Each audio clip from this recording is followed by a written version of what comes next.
Another extremely interesting trend has taken over TikTok. We are talking mob wives. Or wives. Mob wives? Whatever it is, yes, the current trend in hair, fashion, makeup is cosplaying basically as a rich mobster's wife. Your husband does like crime stuff and you look rich while he's doing it. You wear nice clothes, your hair's nice and big and your makeup is done. Mob wife. Let's talk a little bit more about this trend and why it's kind of taken over TikTok and why some people are actually a little bit offended by it too. Before we get into that, do consider subscribing, give this video a thumbs up, leave a comment, and if you don't know what to comment, just comment fur coat. Now, this video will be irrelevant soon because it's TikTok. So in about 3 weeks' time, the trend is going to completely disappear and we'll be moving on to a next one. But this trend was something different. This trend actually made the news. Here's something that's causing a little bit of controversy online.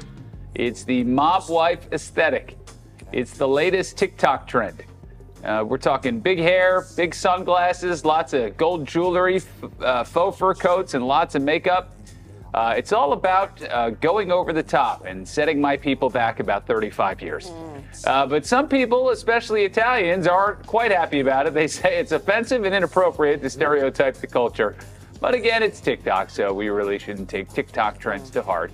You know, they're in 1 minute and then they're out the next. Yeah, that's true. Usually TikTok trends are named after like an edible substance, right? And then just adding girl on the end. Strawberry girl makeup, latte girl makeup, vanilla girl, or it's like Hailey Bieber then followed by a food. Hailey Bieber donut lips, whatever it was, glazed donut nails, Hailey Bieber Kit Kat eyebrows. That's the way the trends usually work. But this trend is something completely different. It's cosplaying a lifestyle. Some may even say a culture. Is acting and behaving a certain way kind of based on the stereotype of a particular person. Clean girl aesthetic is out and mob wife glamour is in. And thank God, because I drank far too much for a clean girl. It's martinis only, it's vintage fur coats, it's boss-like behavior. Bare nails, who is she? Next time I'm going to the salon, I'm getting a French tip manicure, like you best believe. Clean girl aesthetic was far too unachievable. It's a mob wife winter for 2024. What is the mob wife trend according to trendsetters on TikTok? So basically like children. This is my mob wife's outfit today. We are talking big, vintage, long, fake furs, big sunglasses, you know, voluminous hair, red lipstick, eyeliner, big Versace-esque earrings, necklaces. You get the drift, mob wives. So this is like the TikTok version of a mob wife, child-friendly mob wife. It's not really the wife of a gangster. It is, you know, Kirsty from next door. She may be a mob wife, but she still drinks from a Stanley cup. So mob wife refers to the wife of a member or associate of like an organized crime, right? And the term, of course, is used to describe usually a woman who is married or romantically involved with a man involved in criminal activities. This is the trend.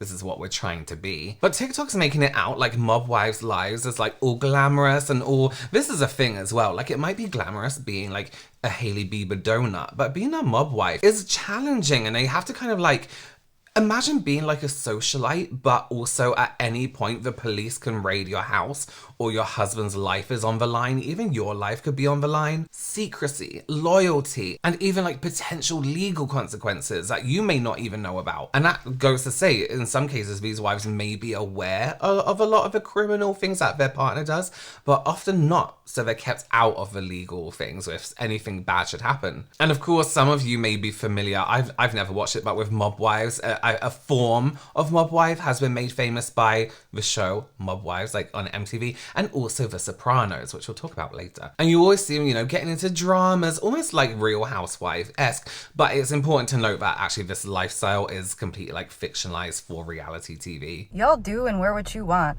but mob wife is not a makeup look. It's knowing that the safe in your bedroom with the cash in it is the decoy. It's being better than doctors at CPR and first aid. It's knowing the old Next telephones used to bypass the collect call system at the county jail so you didn't have to pay for it. And knowing what that script sounds like in your head. Hello, this is a collect call from an inmate at the X county jail. It's not a clothing look. It's getting letters handwritten from your partner from prison or jail. It's knowing that marriage is a cover because you can't be forced to testify against your spouse, and you, personally, can go get a minimum wage job and you can get health insurance because mobster activities don't give you health insurance. And it can cover the fact that he hasn't paid taxes ever in his entire life. So you get to claim him as a dependent. But you're not doing the taxes, so you don't realize that until you leave. It's knowing that every trip, especially out to dinner, is going to include some random stops in parking lots where you have to play lookout, and being able to scan the room, scan the restaurant, the casino, or while you're driving to know if you got burned or not. It's knowing what cops will do what favors from you for you to sacrifice yourself for what charges that they might not write down. And being put in a situation where you have to decide if you're willing to do that to help him and whether to tell him or not. It's not asking where he was when he doesn't come home. It's knowing things like you only get one 7411 felony dismissal with a clean record, and that's it. It's the last one, and you're going to pay dearly for it. It's watching the police drive around in your Corvette while it's impounded. It's knowing the code words for product and everything else. It's knowing how many days before probation he has to stop doing what and what he needs to pass his test when he gets there. It's knowing what cities you can and cannot drive through. It's knowing what it means when you see a black sports car going 110 down the freeway with no lights on. And it's knowing exactly what the routine is if you get a sudden knock at the door or if you get pulled over, and what exactly you're supposed to do or say. And if you weren't born into it, it's losing everything that you ever loved, looking like an idiot. So, yeah, you know what? I'm not down with it telling people what they can and cannot wear, but I'm just telling you that mob wife aesthetic is actually putting on a costume of decades of women's pain.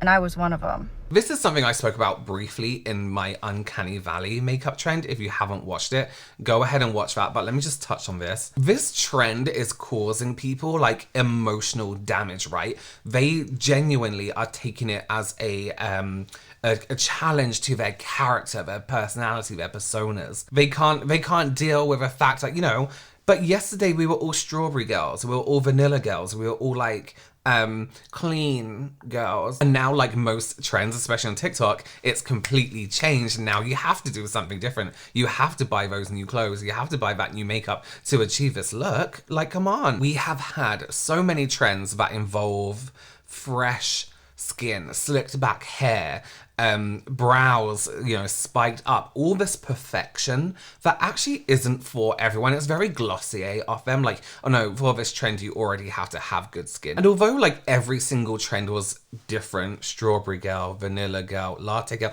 they were all kind of exactly the same. You just change up the color. It was like natural, but with bronzer, natural, but with a red blush, natural, but with no blush. It was all the same. Boring.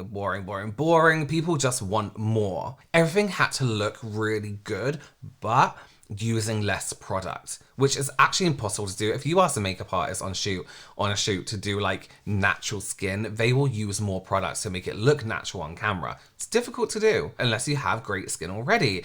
The mob wives trend is kind of like, yes, it's more stuff, but not everything has to be perfect. It's a unkept glamour, careless glamour. That's how people are describing it. It's a vast difference to the clean girl aesthetic, and actually, if you think about it, kind of insulting. So we have gone from this like crisp, clean, slicked back, glowy kind of skin to something completely different. Fur, animal furs, leopard print, not tiger print, maybe tiger print, huge jewelry. That's two different people. That is two completely different people. You're strawberry girl, now you're mob wife. There are people who are genuinely upset. It's like, how am I meant to keep up now with this mob wife aesthetic? I was wearing all white and all linen, and now I have to wear fake fur, you know? People are genuinely upset. This has genuinely upset a lot of people. So there's also a group of people that are offended by this new trend, calling it cultural appropriation. You're not Italian American. These are people who cannot claim the mob wife aesthetic or educate yourselves before partaking in this culture. You also don't need to necessarily grow up 100% Italian. Correct me if I'm wrong, but a lot of times when you grow up in places like Queens, Long Island, Jersey, you inherit certain characteristics and your family grows up a certain way. So it's all about values. Number one is clear as day. If you villainize carbs, if you're not eating the bread and you're not eating the pasta because you think you're going to gain weight, absolutely cannot claim mob wife aesthetic. If you grew up eating pasta, you understand pasta's not bad for you. Number two is for the older gen, but if you didn't grow up having a crush on Carmine, Frankie, or Johnny, and you didn't declare one of them as yours, I'd reconsider the mob wife aesthetic. If you don't know who Carmela Soprano is, I don't think I need to explain this one. Next is if you don't know any Motown music. If you're at a wedding and you don't hear Motown music, there's probably no mob-related ties in your family or friend group. Speaking of weddings, if you haven't been to a wedding at Russo's on the Bay or a communion, Sweet 16, etc., I don't know what to tell you. On the topic of weddings, if you don't believe in cocktail hour, hate to break it to you, but you were raised very different, because somebody who can claim the mob wife aesthetic believes in a full cocktail hour because there's never enough fucking food. You worry about people going hungry, and it's not because you portion one per person, oh, there's just enough. No, there's never enough food. You always worry there isn't enough food, and you cook for a fucking army. You provide food for 1 million people, even if there's 10. Next, if you didn't have in your cabinet Stella's Oro cookies, Entenmann's coffee cake, crumb cake, etc., for company in case somebody came over.